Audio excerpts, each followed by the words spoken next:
There are things that seem to carry a shadow behind them. They beckon with brilliance, power, or mystery, but behind their surface lies trouble, tragedy, and curses that have been whispered about for centuries. From jewels that bring death to tombs that know no rest, today we uncover history's most cursed artifacts. Black granite sarcophagus from Alexandria. In 2018, workers at a construction site in Alexandria stumbled upon a massive object buried at a depth of almost 5 meters. When archaeologists cleared away a layer of earth, they found a huge black granite sarcophagus, monolithic, without inscriptions or decorations, completely devoid of signs of its owner. Its size and weight were astonishing. Almost 3 meters long, 1.5 meters wide, about 2 meters high, and weighed over 30 tons. The real mystery was that such sarcophagi were usually accompanied by writings, hieroglyphs, symbols of power, or religious rites.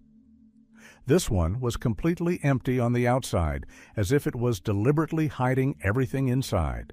When the discovery became known, rumors and speculations flared up all over the world. Many believed that the sarcophagus could belong to Alexander the Great, since it was in Alexandria that the trace of his tomb disappeared after 2,000 years of unsuccessful searches. Others believed that a curse similar to the one associated with Tutankhamun's tomb could be hidden inside. The atmosphere of tension grew, and archaeologists had to act with caution. Heavy machinery was needed to lift the lid. When the sarcophagus was opened, a suffocating smell of decay and stale water that had accumulated over the centuries burst forth from within. Instead of one honorary mummy, there were 3 skeletons inside, piled haphazardly on top of each other. 2 male and 1 female, with one of the skulls showing signs of trauma, indicating a violent death. All this only added to the dark aura of the find. The sarcophagus material itself also looked unusual. Black granite was mined far from Alexandria, in the Aswan region, and the delivery of such a giant in ancient times required incredible efforts and resources. Why waste them on an unmarked burial? Why were 3 bodies in one sarcophagus and without any signs of honor? Scientists have suggested that these could have been representatives of a noble family who died during the period of unrest and were buried secretly to hide their identity. But there is no evidence to support this version.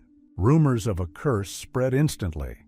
People wrote online that the opening of the sarcophagus would bring disaster, that misfortunes would follow archaeologists.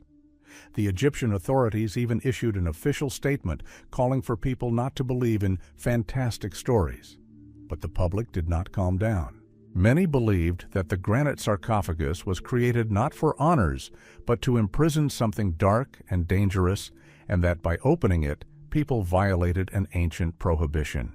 Today, the sarcophagus is kept in a museum, its discovery documented, and analyses of the bones and water published in scientific journals.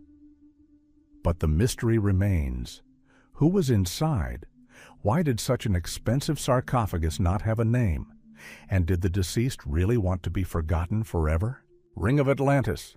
Among the many legends about mysterious ancient objects, the Ring of Atlantis occupies a special place. Its history began at the beginning of the 20th century, when the French archaeologist Marcel Charles discovered an unusual artifact during excavations in the Valley of the Kings in Egypt. The ring was made of sandstone, had a rough shape, and was covered with strange geometric symbols that did not resemble hieroglyphs or the ornaments of known cultures. It is believed that its origin is not associated with Egypt, but with the legendary Atlantis, a lost civilization that possessed knowledge and technology inaccessible to modern man. From the moment of its discovery, the ring was surrounded by a bad reputation. Charles and his colleagues claimed that the object allegedly possessed protective powers, capable of protecting its owner from misfortunes and illnesses. However, very soon, the rumors took on a sinister character. There are many testimonies in history that the ring not only protects, but also brings death to those who try to use it for selfish purposes. Several archaeologists working near the find died under strange circumstances, and rumors of a curse began to grow, acquiring new details. In the 1920s, the artifact came into the possession of French explorer Howard Carter, the same man who discovered Tutankhamun's tomb. Many of his team are known to have died mysteriously shortly after, and although Carter himself lived a long life, some believe that it was the Atlantean ring that protected him from the curse of the pharaoh that killed the others. Since then, the ring has acquired a reputation as a powerful but treacherous talisman. In the 20th century, the object fell into the hands of esotericists and researchers of the occult sciences. They called it a tool that amplifies energy and allows one to control invisible flows. Some claimed that the ring is capable of causing foresight and revealing hidden knowledge, while others said that it feeds on the life force of its owner, slowly destroying his body and mind. The ring's design itself is of particular interest. The geometric figures resemble ancient magical symbols that combine elements of sacred geometry and astronomical signs. Researchers of occult sciences are confident that this ornament was created with a specific purpose, to concentrate and direct the energy hidden in the stone. Today, the Ring of Atlantis is kept in a private collection, and its exact location is kept secret. Some argue that modern copies sold in markets as amulets do not carry real power and only copy the appearance of the ancient artifact. But there are those who believe that even a simple repetition of the pattern can awaken dormant forces and attract trouble. Either way, the story of the Atlantean ring remains a warning. Some ancient secrets should not become a toy in the hands of people thirsty for power and immortality. After all, what was created to protect or hold back the dark forces can turn into a terrible curse for anyone who decides to test its power. The Cursed Spear of Destiny. Among the most mysterious artifacts in human history, a special place is occupied by the spear known as the Spear of Destiny, or the Spear of Longinus. Legend has it that it was with this weapon that a Roman soldier pierced the body of the crucified Christ to make sure of his death. Since then, the spear has acquired a mystical aura of power and curse, influencing the fates of rulers and entire empires. The first mention of the relic dates back to the early Middle Ages, when the spear ended up in Constantinople. Emperor Constantine considered it a symbol of divine patronage, and in subsequent centuries, the object passed from hand to hand, accompanying great upheavals. In the 12th century, the spear was transferred to Europe, where it became an object of worship and political intrigue. Monarchs swore allegiance to it, believing that its possession granted not only power, but also invincibility on the battlefield. However, along with hope, the artifact also brought horror. According to the chronicles, each owner of the spear faced a tragic ending. Emperor Henry IV, who held the relic in his hands, was defeated in the war and died in exile. Frederick Barbarossa drowned during the Crusade, never being able to complete his plans. Even powerful dynasties that possessed the spear eventually collapsed, as if under the influence of an unknown force. The Spear of Destiny gained particular attention in the 20th century when it became known that Adolf Hitler was fascinated by it. In 1912, he visited a museum in Vienna where the relic was kept and stood for a long time in front of the display case, fascinated by its appearance. He later claimed that it was this spear that was destined to make him the ruler of the world. When the Nazis came to power, the artifact was confiscated and transported to Nuremberg, where Hitler kept it under guard, believing it to be the source of his strength. But history developed differently. In April 1945, when U.S. troops entered Nuremberg, the spear ended up in their hands, and exactly a few hours later, Hitler committed suicide in Berlin. Whether this is a coincidence or a confirmation of an ancient curse is a question that has no clear answer.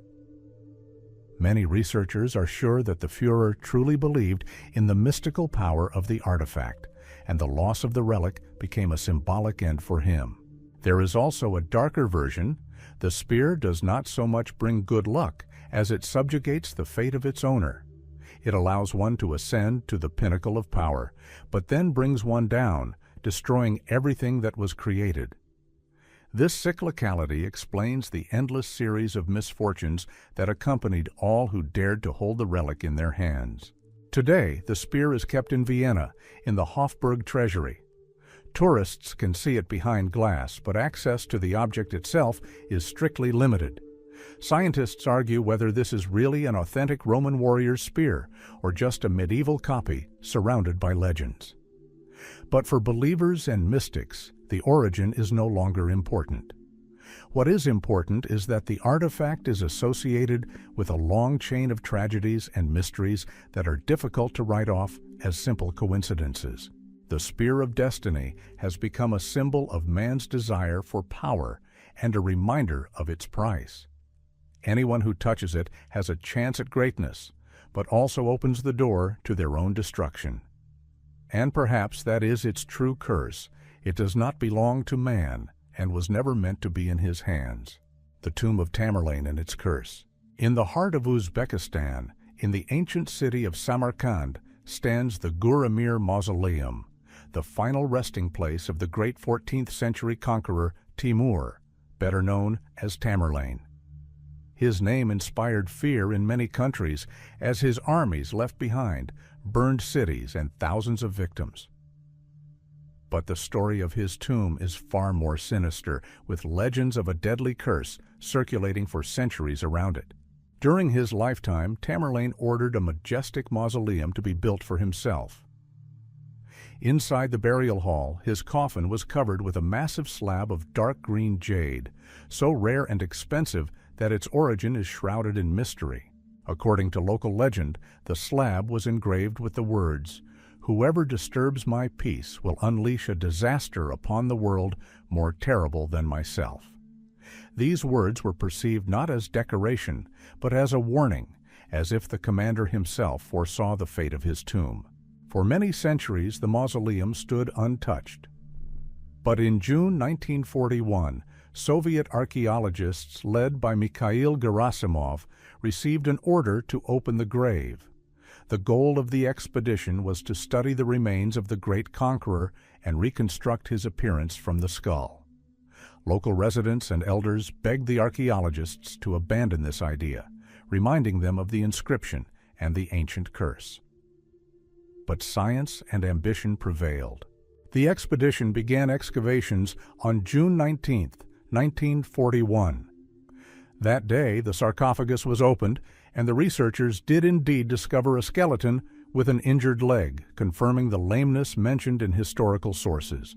Everything seemed to be going according to plan, but at the same time, a frightening entry appeared in the expedition diary. There seemed to be a heaviness in the air, as if the mausoleum itself was resisting our intervention. The archaeologists felt a strange uneasiness, but continued their work. 2 days after the tomb was opened, on June 22, 1941, Germany went to war against the Soviet Union. For many, the coincidence was too terrible to be accidental. Locals claimed that Tamerlane's curse had come true. By opening his tomb, people had unleashed a disaster on the world, the bloodiest war in history. Rumors of the curse spread even among the military. It was said that Marshal Zhukov and Stalin were aware of these stories, and although this is not confirmed in official documents, it is known that in 1942, after heavy defeats at the front, Tamerlane's sarcophagus was closed again with all Muslim rites. Just a few weeks later, the Red Army won its first major victory at Stalingrad, and many saw this as a direct consequence of the conqueror's return to his eternal rest. Since then, the Gur-Emir Mausoleum has become not only an architectural monument, but also a symbol of the mysterious power contained in ancient burials. Scientists explain the coincidence with simple facts. The war was prepared long before 1941, and any signs are just a figment of the imagination. However, it is difficult to deny that the coincidence of dates looks eerily accurate. Today, the mausoleum is open to tourists, but there is still an unsettling aura around it. Guides and caretakers are often asked if it is true that the sarcophagus remains cursed, and they answer, "It is better not to disturb it again." After all, the lesson of the past has shown that sometimes even the bravest hearts choose to respect ancient warnings. Tamerlane's tomb remains an example of how history and legend intertwine. For some, it's just a coincidence. For others, it's proof that the dead can indeed protect their peace. But in any case, this sarcophagus reminds us that sometimes it's better to leave a secret in silence than to risk awakening its power. Mask of Tutankhamun. Of all the ancient Egyptian treasures, there is no item more famous and at the same time more sinister than the golden mask of the young pharaoh Tutankhamun. It has become a symbol of ancient Egypt and archaeology in general, but behind its radiant beauty lies a story that many call a curse. In November 1922, archaeologist Howard Carter and his expedition discovered the intact tomb of an 18th dynasty pharaoh in the Valley of the Kings. The discovery shocked the world. Inside were hundreds of objects, gold jewelry, chariots, statues of gods, and a sarcophagus containing the young ruler who died a mysterious death at the age of about 19. The most impressive artifact was a burial mask made of 24 pounds of pure gold and inlaid with lapis lazuli, carnelian, and turquoise. Its beauty was astounding, but it was also the moment when strange events began that gave rise to the myth of the curse of the pharaoh. A few months after the tomb was opened, Lord Carnarvon, the sponsor of the excavations, died suddenly in Cairo. He died after a small wound on his cheek became infected, and at the same time the lights went out throughout the city. Newspapers quickly linked the tragedy to an ancient curse. His dog died soon after in London, on the same night that his master passed away. This was only the beginning of a series of strange deaths. Several other members of the expedition died under mysterious circumstances, some from illness, some from accidents. In all, more than 20 people connected with the excavations died over the course of a decade. Although Howard Carter himself lived a long life, skeptics could not dispel the feeling that the mask and the entire tomb were filled with dark forces. Locals claimed that the inscriptions in the tomb warned of death for anyone who disturbed the pharaoh's peace. Scientists tried to explain this phenomenon from a scientific point of view, suggesting that poisonous fungi or bacteria capable of causing fatal diseases could have been preserved inside the sarcophagus. However, no study has provided convincing evidence. The symbolism of the mask itself attracts special attention. It depicts the face of Tutankhamun with idealized features, but the eyes of the mask seem to look straight at the person, causing a feeling of anxiety. On the forehead are symbols of a cobra and a vulture, signs of divine power and protection. The ancient Egyptians believed that these symbols were capable of destroying any enemy of the pharaoh, even after his death. Thus, the mask was not just a decoration, but a powerful magical artifact designed to protect the ruler's soul in the afterlife. Over time, the mask became the subject of many mystical stories. Some researchers claim that every time it was transported from museum to museum, accidents occurred, plane breakdowns, crashes, or strange illnesses among those accompanying it. Even a modern restoration incident in 2014, when workers accidentally damaged the mask and clumsily glued back the fallen beard, sparked a wave of rumors that it was a sign of the pharaoh's wrath. Today, the mask is kept in the Cairo Museum, under heavy guard and in specially controlled conditions.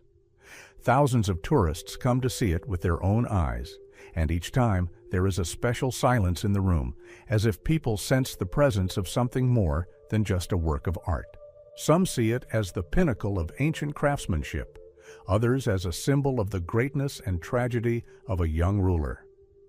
But there are those who still believe that something dangerous is hidden behind the golden features, and that ancient warnings should not be taken as empty legends. Tutankhamun's mask is more than just a historical relic. It is an artifact that continues to live its own life, shrouded in mystery and fear. It is a reminder that sometimes ancient civilizations left behind not just works of art, but objects with powers we don't fully understand. And perhaps that is why the mask remains one of the most cursed artifacts best left alone. Mayan crystal skulls. Among the most mysterious archaeological finds of the 20th century, a special place is occupied by crystal skulls, which are attributed to the civilizations of Central America. These artifacts are made from solid pieces of quartz, carved with incredible precision, and are still the subject of heated debate among scientists and mystics. Legends claim that they have mystical powers, and touching them can bring both knowledge and healing, as well as death. The most famous was the so-called Mitchell-Hedges skull, found in 1924 in Belize. It was discovered by the daughter of a British explorer when the setting sun caught the glitter of quartz from beneath the earth. The skull was so carefully polished that no trace of tools could be found under a microscope. The eye sockets contained special lenses that enhanced the light and created the illusion of movement, as if the skull itself was coming to life in the rays of fire. This gave rise to the opinion that it could not have been made with the primitive tools of antiquity, meaning that either the craftsman had unknown technologies or the artifact was of extraterrestrial origin. According to locals, the skull carries a curse. It is believed that it takes the lives of those who try to use its power for evil. Supporters of this version cite examples. Several researchers who took the skull from the temple without permission soon died under strange circumstances. Others have had accidents, lost their families, or fallen ill. Skeptics say these stories are all coincidences and hoaxes, but the chain of tragedies seems too consistent to dismiss. According to Mayan and Aztec mythology, there were 13 crystal skulls in total, and together they form a kind of library of knowledge. Legends say that if all the artifacts are collected and combined, humanity will learn the secret of its origins and future. But there are also darker interpretations that combining the skulls will awaken an ancient force capable of wiping civilization off the face of the earth. Scientists have conducted numerous examinations. Some laboratories have concluded that the skulls could have been made using 19th century rotary tools, which would indicate a forgery. However, supporters of the mystical version point out, if this is so, then how can one explain the complete absence of traces of metal and the incredible symmetry, which cannot be repeated even by modern methods? Moreover, quartz has piezoelectric properties, and exposure to light and sound can actually create strange effects that the ancients may have perceived as supernatural. Crystal skulls are often associated with curses. Museum workers have been known to complain of nightmares and the feeling of being watched while the skull was in their rooms. Some claim to hear whispers in its presence or see a shimmer in the eye sockets. In esoteric circles, it is believed that quartz is capable of storing information and memories, which means that skulls can be a kind of accumulator of knowledge of ancient civilizations or even the gods themselves. Today, the Mitchell-Hedges skull is kept in a private collection and is periodically shown to the public. Other specimens are in museums around the world, in Paris, London, Washington. But an aura of fear and admiration hovers around each of them. Some come to touch the secret, others to check whether the artifact will not pass on its destructive power to them. The history of the crystal skulls remains open. For some, they are clever fakes created for fame and money. For others, they are the remnants of knowledge from civilizations that disappeared long before the advent of writing. But as with other cursed artifacts, the main thing is that man still cannot explain everything he saw. And perhaps this is where their true power lies. They make us remember that there are boundaries beyond which there is something more than just stone or quartz. Annabelle doll. Among all the modern artifacts associated with curses, the Annabelle doll occupies a special place. It does not belong to an ancient civilization and is not covered in thousand-year-old legends, but its story has become one of the most frightening in the 20th century. An ordinary toy at first glance turned into a symbol of evil, and its fame has become overgrown with such details that even today many prefer to stay away from it. Annabelle's story began in 1970 when a mother gave her college-age daughter a soft-shell doll, the then-popular Raggedy Ann model. The girl, Donna, lived in a dorm with a friend and initially perceived the gift as an ordinary cute thing. But soon, both girls noticed oddities. The doll changed position, sitting in different places in the room. Sometimes its arms and legs ended up in poses that could not be explained. Later, short phrases, as if written by a child's hand, began to appear on notes they found in the apartment. At first, it seemed like a game or someone's joke, but over time it became clear that something much darker was happening. Turning to a medium, the girls heard a story that the spirit of a little girl named Annabelle had died near their home and had allegedly entered a doll, seeking to find new friends. The students' gentleness and gullibility played a cruel joke. They decided to let the girl stay in the doll, believing that this would help her soul. But instead of friendship, a real nightmare entered their lives. Events quickly took on a menacing character. One of the girl's friends claimed that invisible hands had strangled him at night, leaving deep scratches on his body.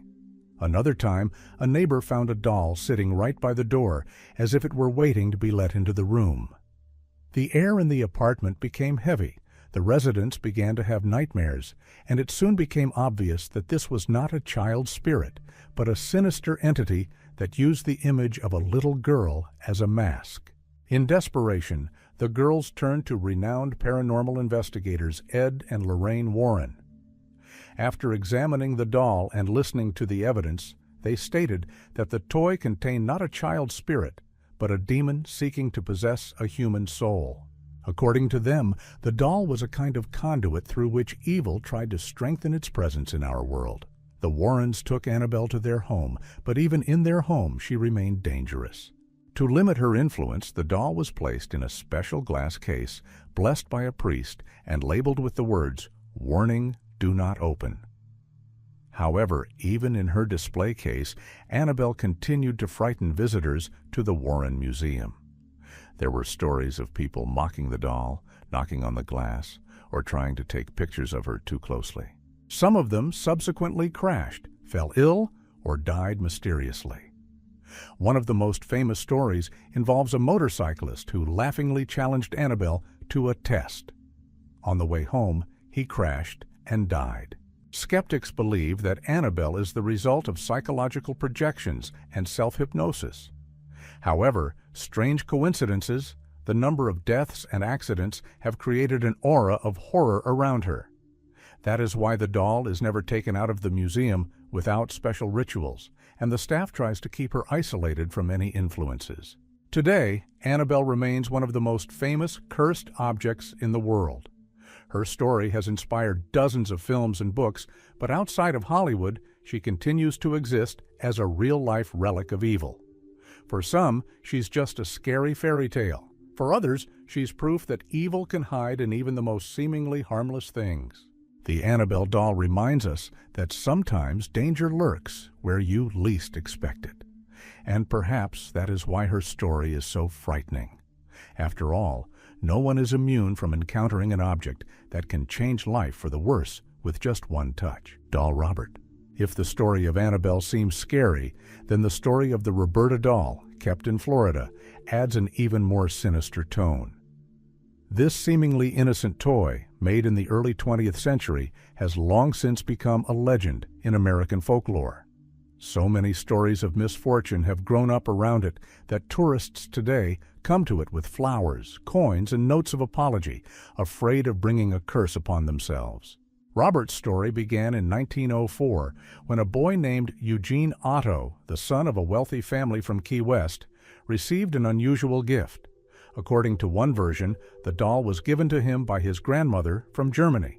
According to another, it was given to him by one of the maids, whom the family had recently fired. The toy itself was almost as tall as a child, dressed in a white sailor suit and holding a small teddy bear in its hands. At first glance, it looked strange, but not sinister. However, soon Eugene's parents began to notice frightening changes. The boy began to talk to the doll, and soon voices began to be heard in the house, one childish and another low, adult, which there was no one to pronounce. Sometimes the parents would find Eugene's room turned upside down, furniture moved, things scattered. When the adults asked the boy what had happened, he would always answer, "Robert did it." And over time, this phrase became almost a mantra, repeated by everyone who knew the history of the Otto family. Neighbors claimed to have seen the doll by the window when no one was in the house. Sometimes its facial expression changed and its gaze followed passers-by. Children on the street were afraid to approach the house, and even adults avoided it. One day, the parents heard their son screaming, ran into his room, and found the boy pinned to the bed. Robert was sitting on a chair opposite, and it seemed that his glass eyes were shining in the darkness. When Eugene grew up and became a famous artist, he continued to keep the doll close by. In fact, he gave it a separate room in his house. His wife claimed that Robert influenced her husband as if forcing him to obey. She repeatedly asked to get rid of the doll, but Eugene refused, explaining that it was part of his life. After his death in 1974, Robert remained in the house, and his heirs soon donated it to the Key West Historical Society Museum. It was there that the doll became a real sensation. Museum employees noticed that strange things were happening to her. She changed poses, quiet steps were heard, and sometimes cameras recorded movement in the hall. But most importantly, visitors began to complain. Those who dared to laugh at Robert or photograph him without permission soon encountered trouble. Accidents, illnesses, breakups. People began to return to the museum with letters of apology, which are now kept next to the doll. Thousands of such letters have become a kind of testimony to the power of the curse. Tourists write, "Forgive me, Robert, I did not mean to laugh. After visiting you, I lost my job. Give it all back. I am sick. Please rid me of the curse." Museum workers claim that new letters arrive every week. Even the most skeptical guests prefer to at least whisper "allow" before taking a photo of the doll. Scientists explain Robert's phenomenon by self-hypnosis and the effect of expectation. If a person believes that trouble will befall him, he begins to notice every little thing, perceiving it as a sign. However, it is difficult to explain why this effect is so stable for more than 100 years. Today, the doll sits in a glass case at the Fort East Martello Museum. Its appearance is still unsettling. Faded naval attire, darkened fabric, glass eyes that seem to hold amusement. And while Robert has become a tourist attraction, many are convinced that his powers are real. This story reminds us that sometimes it doesn't matter whether an artifact is made for a game or a ritual. A true curse is born when fear and faith intertwine so tightly that they turn an ordinary object into a symbol of horror. Robert is just such an object, and his fame only grows with each passing year. Hope Diamond.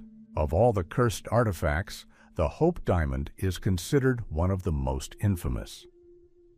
This deep blue stone has attracted the attention of kings, the rich, and collectors for centuries, but each of its owners has faced a series of tragedies, misfortunes, and deaths. Over its long history, it has passed through the hands of monarchs, jewelers, and bankers, and its appearance has almost always been accompanied by disaster. The diamond's history dates back to the 17th century, when French adventurer Jean-Baptiste Tavernier brought it back from India. According to legend, the stone was carved from a statue of an Indian deity, and the very fact of sacrilege allegedly doomed it to a curse. Soon after Tavernier's return to France, his affairs went downhill. He was ruined, fled the country, and died in poverty. For his contemporaries, this was the first evidence that the diamond was cursed. Later, the stone ended up in the hands of the French king Louis XIV. It was cut and given the name French blue. The king wore it as a symbol of power, but his reign ended in serious illness and death. His heirs suffered an even more terrible fate.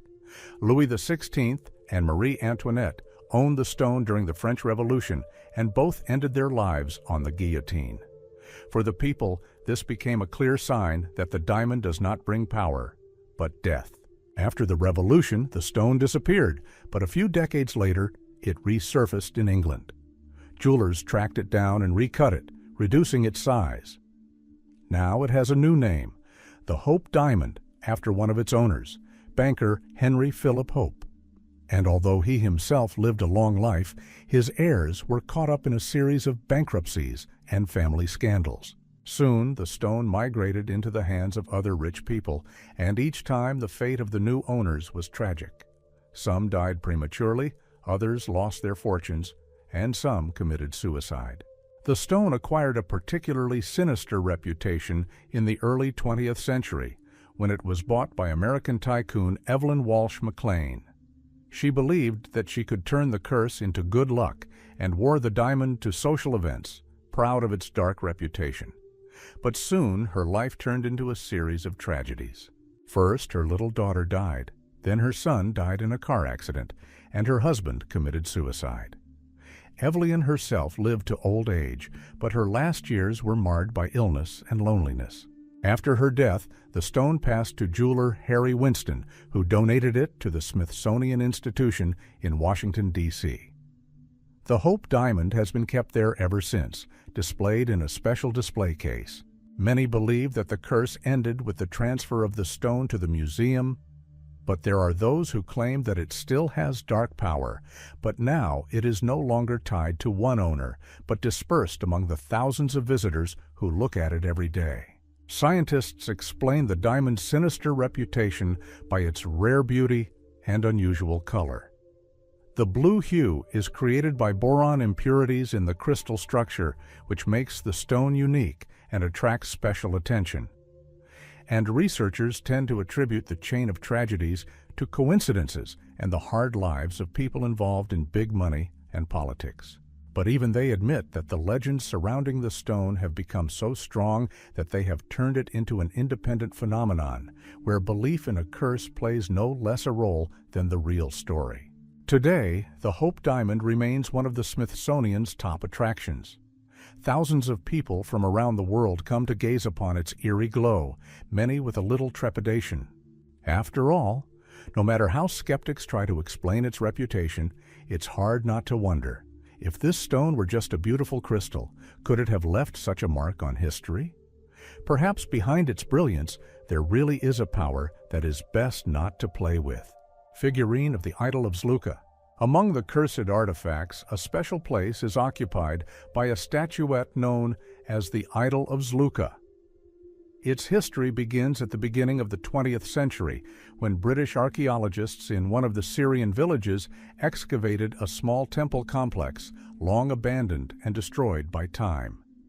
Inside, among the rubble, they found a strange figurine carved from dark stone.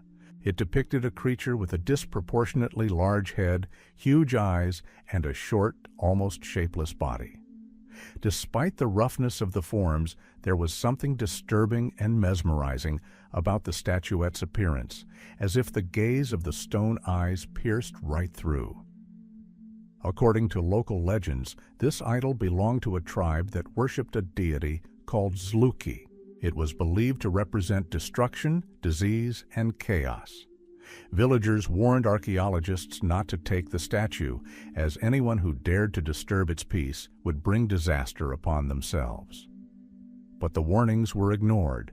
The artifact was sent to Europe, where it soon became the subject of debate in scientific circles. The first misfortunes were not long in coming. One of the archaeologists who took part in the expedition soon died in a car accident. Another became seriously ill and died a few months later from a rare infection. When the idol ended up in the private collection of a London antique dealer, fires and strange events began to occur in his house. Servants refused to stay overnight, claiming to hear whispers and sense someone's presence. The antique dealer himself soon died of a heart attack, and the statuette was sold at auction. Thus began its dark history in Europe. Each new owner faced tragedies. Someone lost their family, someone lost their business, and some died a sudden death. The press called the artifact the Idol of Misfortune, but among mystics, it became known as the Idol of Evil. They believed that the statue was connected to ancient rituals to summon forces that could not be controlled. In its crude form, they saw not just the image of a deity, but a vessel for dark energy that had survived through the centuries. In the 1970s, the idol ended up in a museum in Edinburgh.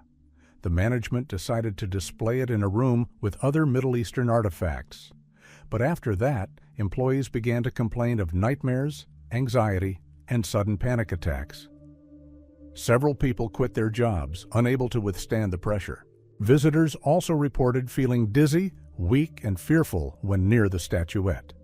One man even fainted right in front of the display case. Scientists have tried to find an explanation for these phenomena. Some have talked about suggestion. If a person heard stories about a curse in advance, their subconscious could cause physical reactions. Others have suggested the presence of toxic substances on the surface of the stone, preserved since the burial. But no study has given a definitive answer.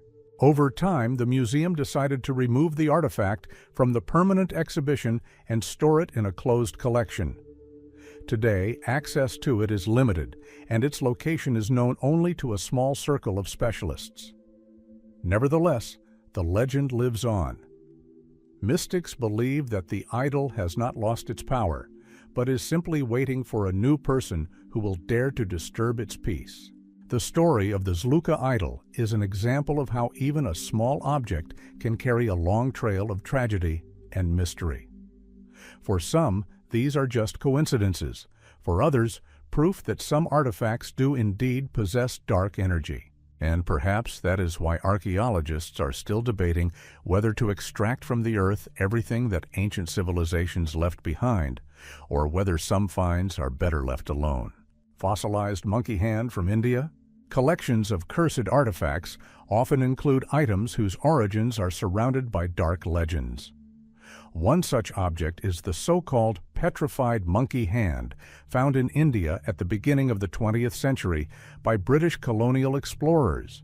At first glance, it was just a strange bone, resembling a primate's hand, partially mineralized and covered in cracks.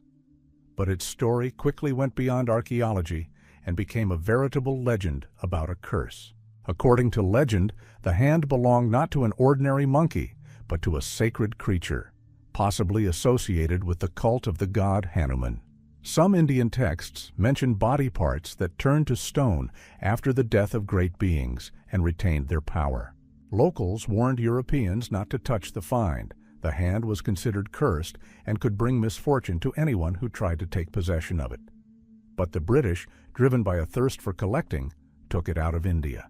The first owner of the artifact was a British Army officer. His fate was tragic. A few months after returning to London, he died under strange circumstances. He fell down the stairs of his own house. After his death, the hand ended up in the hands of one of his relatives, who soon went broke and died of illness. Thus began a chain of misfortunes that forever cemented the discovery's sinister reputation. The artifact soon attracted the attention of occultists. In the late 19th and early 20th centuries, interest in mysticism grew in Europe, and many believed that the petrified hand had magical powers. Some claimed that it could fulfill wishes, others that it was an instrument of dark forces that demanded a sacrifice for every request. Several sessions conducted using the hand ended with frightening results. Participants began to hallucinate, some claimed to hear an animal roar, and others complained of nightmares in which a living hand reached out to them. The story gained particular notoriety after a British writer used it as inspiration for a mystical story about the monkey's paw, where the object grants wishes, but each of them turns into a tragedy. The literary version only increased interest in the real artifact, and many sought confirmation that it was the one that inspired the author.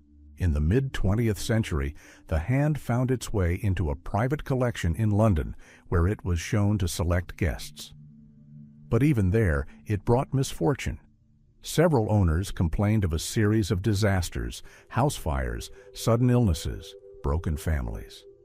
Finally, tired of the curse, the heirs of the last owner gave the artifact to a museum, where it remains to this day in closed collections, away from the public. Scientists tried to study the find. Analysis showed that it really is a fossilized primate bone, probably a macaque, which could be thousands of years old. But no one could explain the series of coincidences on a scientific basis. Skeptics claim that the tragedies are connected with suggestion and superstition, and believers in mysticism insist that the hand contains a dark force that feeds on the energy of people. Today, the fossilized monkey hand remains a mystery. It is almost never displayed in public, but rumors of its existence continue to live on.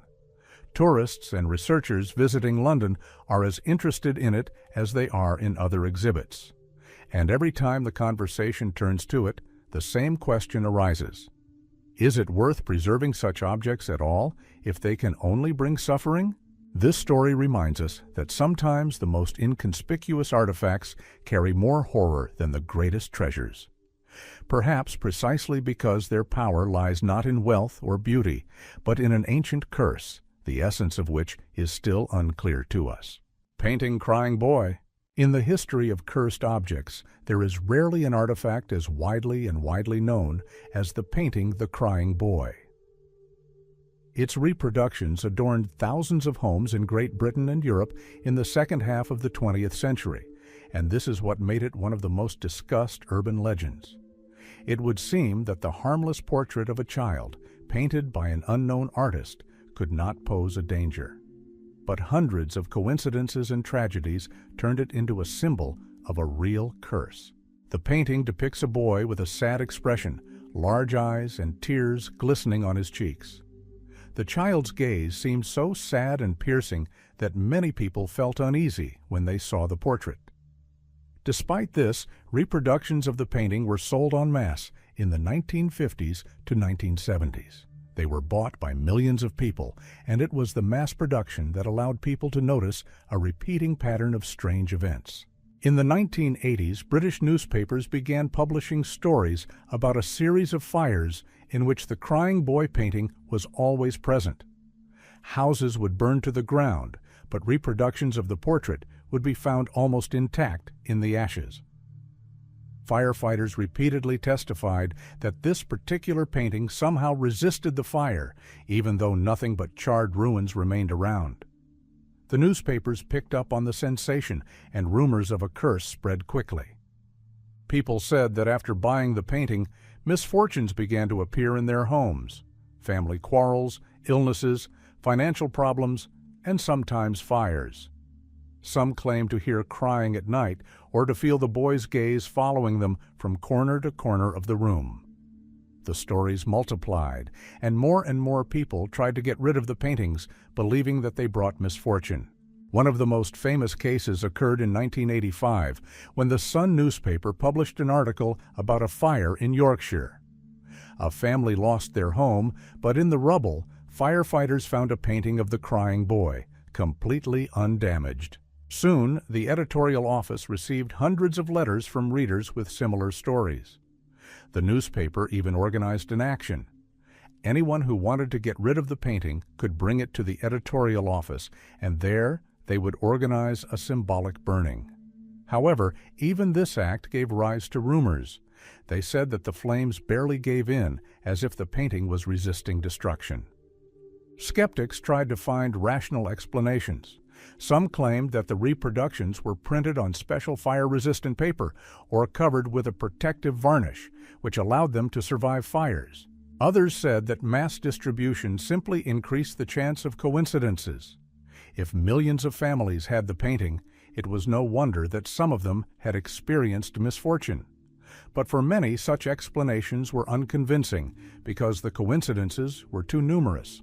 Some researchers put forward darker versions. According to one, the boy depicted in the painting was an orphan who died in a fire, and his spirit continued to live in the image. According to another, the artist made a dark pact so that the painting would bring success in sales, but in exchange, it carried a curse. These versions could not be proven, but they only increased the aura of horror. Today, the original painting and its copies can be found in collections and at flea markets. People still treat it with caution. Some buy the portrait as a curiosity and a symbol of the legend, while others avoid even looking at it. Despite the decades, the story of the Crying Boy remains one of the most persistent mystical legends in Europe. This story reminds us that curses are not always associated with ancient artifacts or cult objects. Sometimes one image is enough for the imagination of millions of people to turn it into a symbol of horror. And perhaps it is the belief that an object brings misfortune that makes it truly dangerous. The Pollok Tomb in Ireland. In the green hills of Ireland, where ancient legends intertwine with Christian lore, stands a forgotten tomb known to the people as the Pollok Tomb. It looks like an ordinary old tomb made of gray stone, surrounded by moss and tall grasses. But among the locals, there is a belief that this tomb carries a curse that cannot be removed. The story begins in the 17th century, when the Pollok family, originally from Scotland, settled in Ireland. They were wealthy landowners and quickly gained power and influence. However, their success was cloaked in brutality. Chronicles mention bitter conflicts with peasants, deceptions, and even mysterious disappearances associated with the Pollok estate. Rumors of the family's dark dealings bolstered their reputation, and soon locals began to say that the family was cursed. When the first representative of the family was buried in the family tomb, strange things began almost immediately. Flickering lights were noticed in the cemetery, as if torches were burning inside the crypt, although the entrance was sealed. Sometimes groans and whispers were heard, and peasants said that at night the doors of the tomb seemed to open by themselves. Every time another Pollok was buried in the crypt, tragedies occurred in the area: fires, death of cattle, diseases. The most famous case was a burial in the late 18th century. The body of one of the family heirs was brought into the crypt, and a few weeks later, several people in the village died of a strange fever. The locals were convinced that the disease had come from the tomb. After that, the peasants refused to go near the crypt, and the cemetery was gradually abandoned. In the 19th century, explorers tried to open the tomb to verify the rumors. But everyone who took part in this venture encountered disasters. One archaeologist died on the way, another fell ill and died, and a third returned from the expedition in complete despair, claiming that he saw something inside that he could not describe in words. According to him, the air in the crypt was heavy, and it seemed as if invisible hands were trying to push him out. The legends about the Pollok tomb still live on. Some locals say they have seen ghostly figures near the tomb. Others claim that it is impossible to photograph the crypt. The pictures come out blurry or damaged. There are also those who are sure that the curse is connected with the oaths and crimes of the Pollok family, and their souls do not find peace, holding the crypt under their power. Scientists, of course, are skeptical of these stories. They explain them away as suggestion, coincidence, or natural phenomena. For example, the phosphorescence of marsh gases, which could create the illusion of lights. But for locals, these explanations are irrelevant. For them, the tomb remains a place where the past still influences the present. Today, the Pollok's tomb is closed and overgrown with vegetation. Tourists rarely get to this place, and even the brave ones try not to linger near the crypt for long. It is believed that touching the stones of the tomb can bring misfortune, and even more so, an attempt to get inside. The Pollok tomb is a reminder that sometimes a curse is more than just a myth or a fiction. It is a collection of memory, fear, and belief that is passed down from generation to generation, making one forgotten crypt a symbol of eternal punishment. And as long as the stone walls stand, the legend of the dark tomb lives on, frightening and enchanting those who dare to approach. Book of the Dead. Among all the ancient Egyptian artifacts, the Book of the Dead occupies a special place. It is not a single volume, but a collection of spells, hymns, and ritual texts that were written on papyrus and placed in tombs along with the dead. The purpose of the book was to help the soul overcome the dangers of the afterlife and achieve eternal life. But behind this sacred function lies a dark reputation. Many believe that the Book of the Dead carries a curse.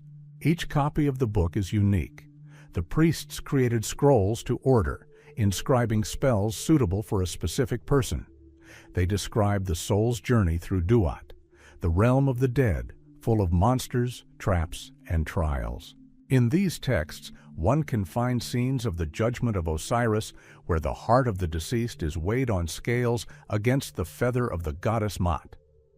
If the heart was heavier, the soul was devoured by the monster Amit. But if the texts were pronounced correctly, the person received a chance at immortality. The problem was that these texts weren't just poetry. The ancient Egyptians considered them to be actual magical formulas. They believed that any mispronunciation or violation of the ritual order could cause disaster. This is why many archaeologists who first held the papyri of the Book of the Dead in their hands reported strange sensations. Some began to have nightmares. Others said that they heard voices or felt cold breath in the empty halls of museums. The most horrific stories are connected with excavations of the 19th and early 20th centuries. British archaeologists who took papyri to London often died shortly after the expeditions or fell seriously ill. The press immediately linked these deaths with the curse of the pharaohs. One of the most famous cases occurred in the 1930s when a collector brought part of the Book of the Dead from Thebes to England. Soon after, his house burned down. He himself died in the fire, and the scrolls miraculously remained untouched.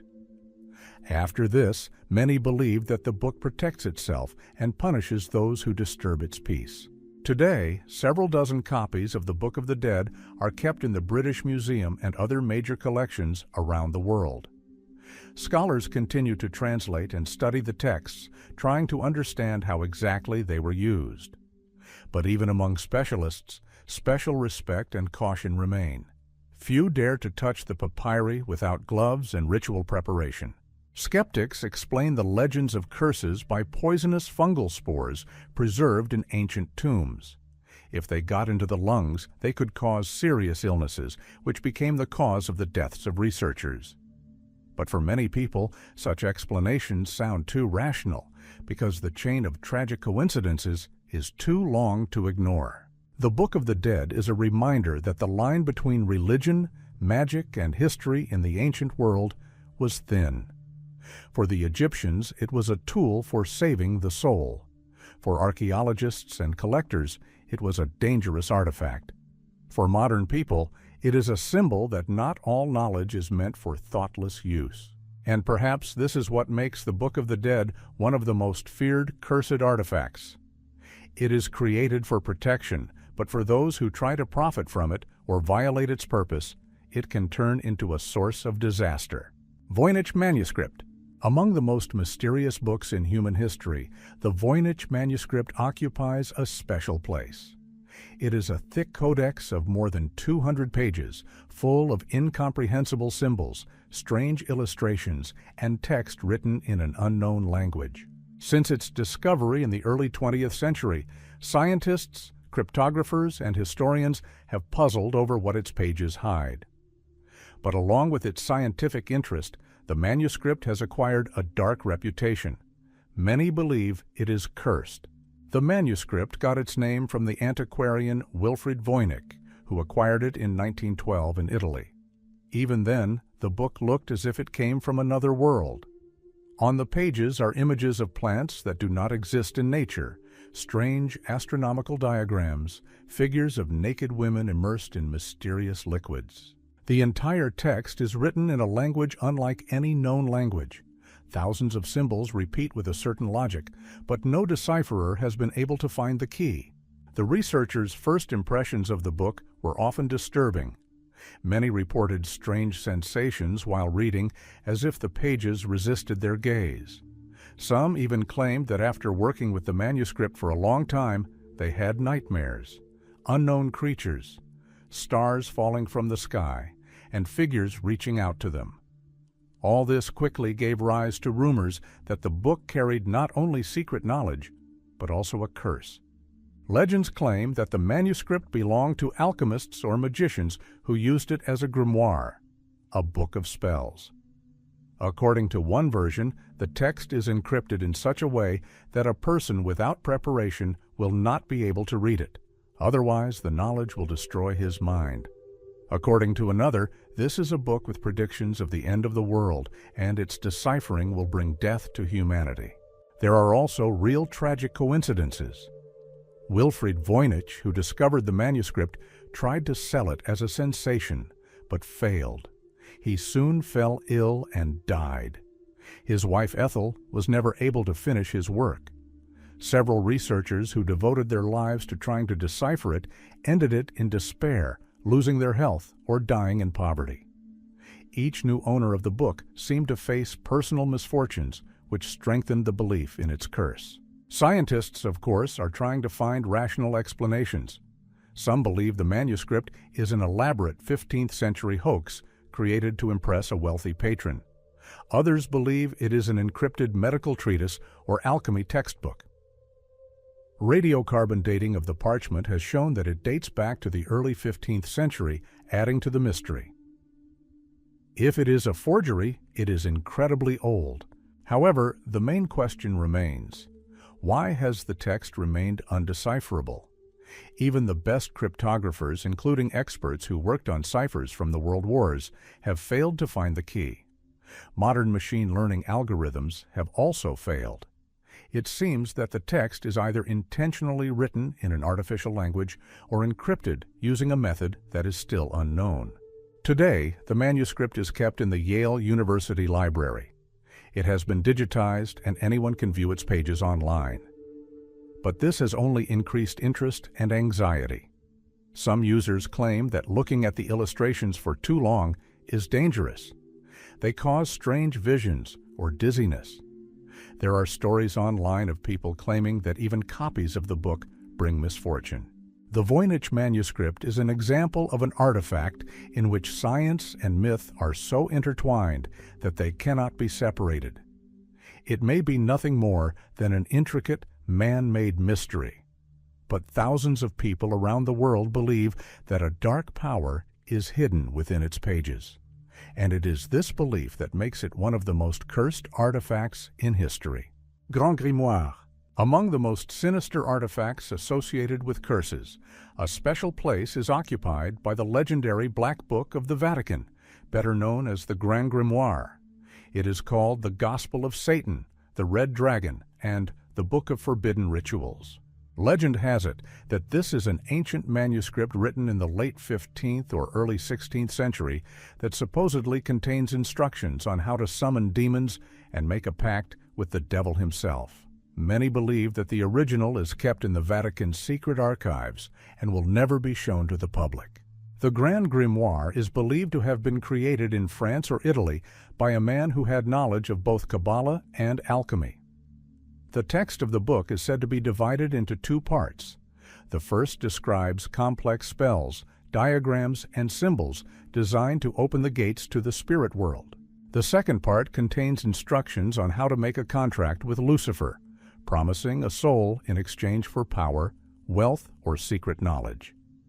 This alone makes the book a terrifying subject for any believer, and for mystical researchers, a symbol of the forbidden. For centuries, copies and fragments of the Grand Grimoire circulated among occultists and sorcerers. It was associated with the emergence of secret societies and black masses. Legends claim that anyone who tried to use the text literally faced a tragic ending. There are stories of magicians who went mad after rituals, people who disappeared while trying to open the gates, and even sudden fires that destroyed the homes of the book's owners. The manuscript gained particular notoriety in the 19th century when several copies ended up in Paris. They were used by members of secret orders, and it was then that the dark reputation of the most cursed book in Europe began. There were rumors that even simply reading the text could cause nightmares, voices, or visions. The Vatican was actively hunting for copies during this period and confiscating them to prevent their distribution. This is why many believe that the real Grand Grimoire is kept there, in the closed rooms of the archive where the most dangerous books in the world are kept. Skeptics claim that the book is just a collection of medieval spells and superstitions, no more dangerous than any other occult text. However, it is precisely the number of tragedies associated with its mention that makes it seem different. Even today, occultists consider the Grand Grimoire too dangerous for practice, preferring to study it only theoretically. There is a belief that the book seems to be alive. Those who encountered copies of it described a feeling of heaviness and coldness emanating from the pages. Some claimed that the letters sometimes changed shape or disappeared, and the drawings of demons seemed to come to life in the candlelight. Such stories are difficult to verify, but they only increased the fear of the manuscript. Today, the original, if it exists, remains inaccessible. The Vatican has never confirmed or denied rumors of its existence. But the secret only cements the book's reputation as one of history's most cursed artifacts. After all, if it were harmless, why keep it a secret? The Grand Grimoire has become a symbol of forbidden knowledge, something that a person wants to know, but which is better never to touch. For some, it is just a myth. For others, a real threat, hidden from human eyes. And this is what makes it one of the most frightening relics. No one can say for sure where the legend ends and the truth begins. Ark of the Covenant. Among all the biblical artifacts, the Ark of the Covenant is considered one of the most mysterious and at the same time the most dangerous. According to the Old Testament, it was created on the instructions of Moses during the Exodus from Egypt. It was a wooden box covered with gold, inside which were kept the tablets with the 10 Commandments, Aaron's staff, and a vessel with manna from heaven. On the cover of the ark towered 2 golden cherubs, their wings converging, forming the throne of the Lord. The ark was believed to be more than just a repository of relics, but an instrument of divine power. It accompanied the Israelites on their campaigns and, according to legend, struck down enemies with lightning and fire. When the priests carried it around the walls of Jericho, the fortress fell without a fight. But at the same time, the ark was considered mortally dangerous for those who approached it without permission. The Bible describes an incident where one of the soldiers, having touched the ark, instantly fell dead. Over the centuries, the fate of the artifact has become increasingly mysterious. After the destruction of the Jerusalem temple in the 6th century BCE, it disappeared from the records. Where the ark is today is one of the biggest questions in the history of religion and archaeology. Legends of the curse of the ark spread throughout the world. In the Middle Ages, it was believed that it was capable of causing epidemics and wars. There are stories of warriors who tried to capture it and soon died in battle. Even in our time, archaeologists who tried to find traces of the ark encountered mystical events. Some fell ill, others got into accidents, and still others died under strange circumstances. One of the most popular legends is that the ark was hidden in Ethiopia and is still kept in the Church of Our Lady Mary of Zion in the city of Axum. There is a special tradition there. One monk is appointed as the keeper of the ark and dedicates his entire life to it.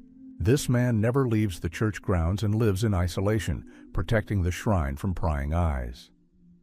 The ark is not shown to outsiders, but the belief that it is really there is passed down from generation to generation. Scholars, of course, treat these stories with caution. Some believe the ark may have been destroyed or taken to Egypt, where it disappeared forever. Others suggest that it never existed as a physical object, but was merely a symbol of a divine presence. But for believers, the ark remains a reality and a source of both hope and fear. What makes it a cursed artifact? It's not just the biblical stories of death by touch.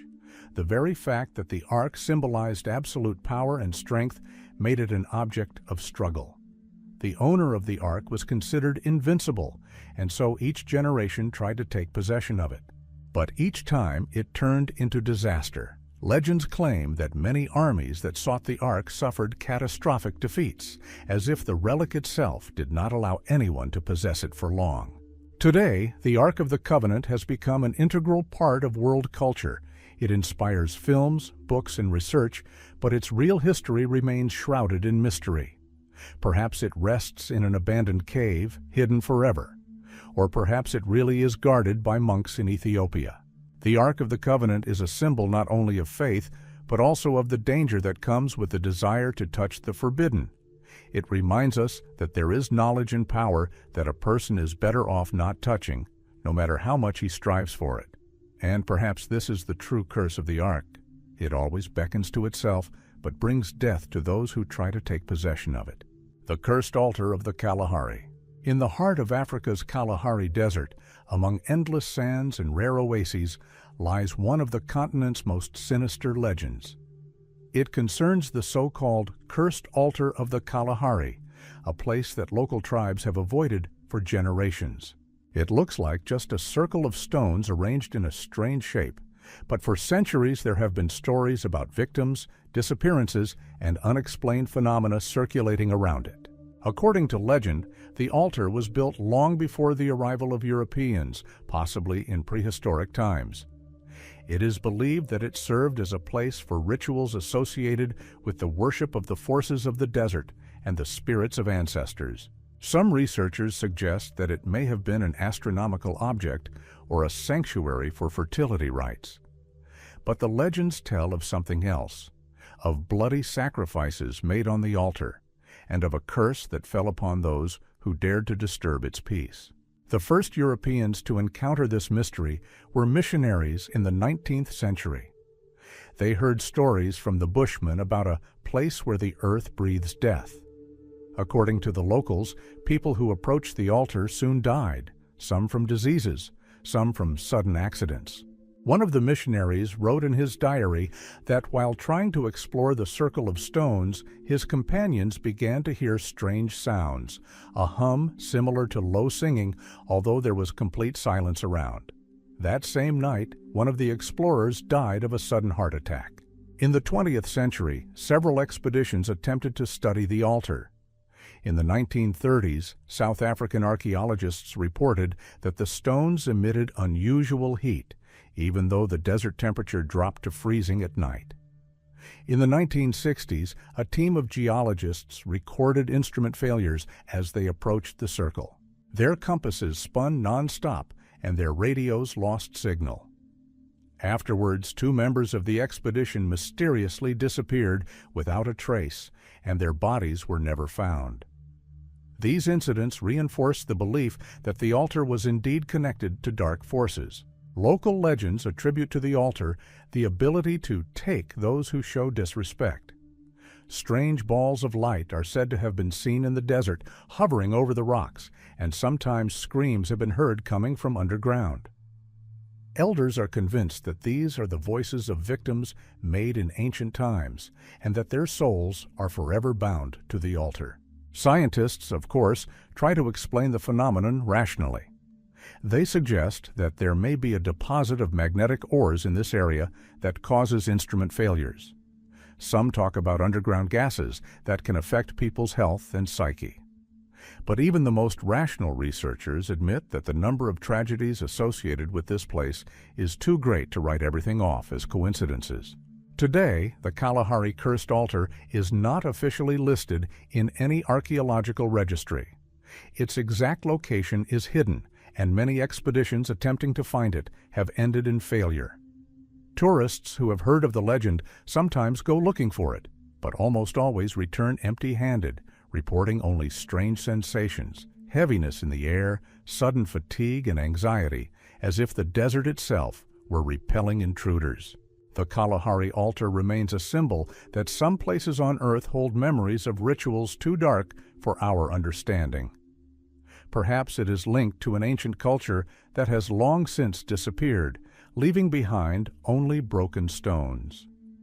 Or perhaps it is truly a point where the world of the living meets the world of the dead. For some, it's just a myth, but for others, it's a reality best left unexplored. And until its mystery is solved, the Kalahari Cursed Altar remains one of the world's most terrifying artifacts, a symbol of the forbidden and a reminder that some places on Earth are best avoided. Tomb of Cleopatra. Among the most discussed archaeological mysteries of the world, a special place is occupied by the lost tomb of Cleopatra VII, the last queen of Egypt. Her name is shrouded in legends. Her life is full of intrigue, love, and politics. But even more myths are associated with her death. Where Cleopatra lies is a question that has tormented historians and archaeologists for more than 2,000 years. and many stories about a curse are associated with this search. According to ancient sources, Cleopatra died in 30 BC when Egypt fell to Rome. It is believed that she committed suicide by being bitten by a snake, although some researchers suspect that her death may have been murder. The historian Plutarch wrote that the queen's body was buried with her lover Mark Antony with royal honors, but the exact burial place is still unknown. Over the centuries of searching, many hypotheses have been put forward. Some claim that the tomb is in Alexandria, in an area now submerged by the Mediterranean Sea. Others suggest that it was hidden in Taposiris Magna, a temple complex 40 kilometers from the city. Excavations there in recent decades have uncovered many Ptolemaic-era artifacts, including statues, coins depicting Cleopatra, and sarcophagi of priests. But the queen herself has not yet been found. The tomb is also associated with dark legends. Local residents have long believed that the burial site is guarded by spirits and spells, and anyone who tries to open it is doomed to die. Rumors of a Cleopatra curse are reminiscent of the legends of Tutankhamun. Several archaeologists involved in the search are said to have died soon after from illness or accidents. In the 1920s, one explorer died in a car accident a few weeks into the expedition, while another suddenly fell ill and died of a fever. These stories have given rise to the belief that the queen herself cast a spell on her tomb. It is believed that she wanted her tomb to remain a secret place forever, and any attempts to open it are therefore doomed to failure.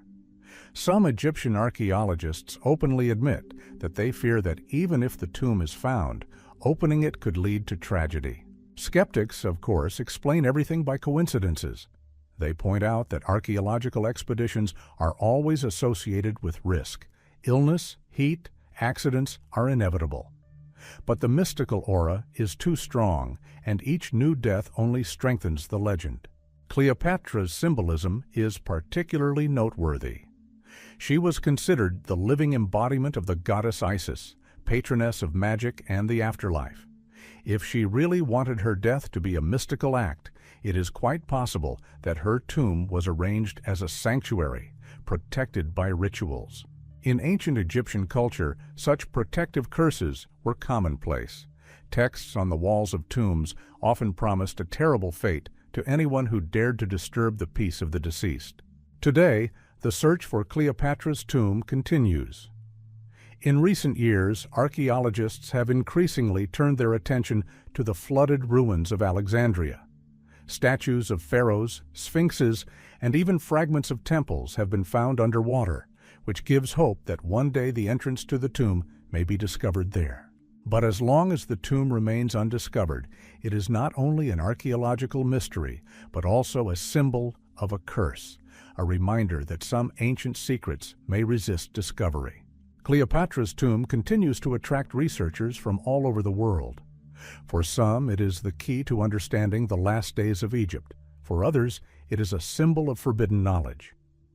And while its doors are not opened, the legend lives on, frightening and fascinating, and the queen herself remains the eternal keeper of her secret. Golden Inca Statue, El Dorado. Among the legends of cursed treasures, a special place is occupied by the story of the golden statue associated with the myth of El Dorado. Its existence is still in question, but stories about it have excited the imagination for centuries. According to legend, the statue was created by the Incas or their predecessors and symbolized the deity of the sun. She was nearly as tall as a human and was completely covered in gold plates. Her eyes were said to be made of emeralds that glowed in the dark. Europeans first heard of it in the 16th century when the conquistadors arrived in South America. Legend claimed that in the heart of the jungle, there was a city where the ruler made sacrifices to the gods every year by covering his body in gold powder and plunging into the lake, giving the treasures to the water. But the main object of worship was the golden statue that stood in the center of the temple. Anyone who dared to look into its eyes without the ritual was supposedly condemned to death. Expeditions sent in search of El Dorado invariably ended in tragedy. Entire detachments perished from disease, attacks, and hunger. But what is striking is that those who claim to have seen the golden statue soon suffered a terrible fate. One of the officers who described it in a letter home was found dead a few days later, his body looking as if he had died in agony. Another explorer who claimed to have touched the statue soon went mad. Local tribes warned that the statue was cursed and guarded by spirits. They said that when the Spaniards tried to approach the sanctuary, earthquakes and storms began. According to them, the statue was not just a symbol, it contained the power of the sun itself, and this power was not intended for foreigners. In the 17th century, there were rumors that some of the Spaniards managed to take the statue out. Their ship allegedly set sail for Europe, but was destroyed by a storm, and the treasure sank to the bottom of the ocean. Since then, many treasure hunters have tried to find traces of it, but each time they have only encountered disaster. In the 20th century, several expeditions died in the jungle under mysterious circumstances. Some died from snake bites, others from strange infections that doctors could not explain. Scientists tend to consider the story of the statue a myth, created from a mixture of legends about Inca rituals and fantasies of the conquistadors. However, archaeologists have indeed found gold figurines and objects associated with the cults of the sun and moon. These finds confirm that belief in the power of metals and jewelry was a key part of the religious life of the Incas. And although the complete statue has never been found, its image lives on in memory. Supporters of mystical theories are convinced that the statue exists and is still hidden in one of the lost temples. According to them, it is protected not only by the physical barriers of the jungle, but also by an invisible force. That is why no expedition has been able to reach it. Today, El Dorado and its golden statue remain a symbol of human greed and the tragedies caused by the desire to obtain the forbidden. For some, it is an archaeological mystery. For others, proof that ancient treasures can be not just wealth, but a real curse. After all, history shows that everyone who tried to find this statue paid too high a price. The golden statue of El Dorado is not only a myth of untold riches, but also a reminder that greed and the desire for power always lead to destruction. And perhaps that is why it was never found. It remains in the jungle as a warning to humanity. These artifacts have survived centuries and empires, witnessing the fall and rise of civilizations. But despite the passage of time, their secrets remain behind closed doors. Curses, legends, and strange coincidences live on, reminding us that the answer is still hidden in the darkness.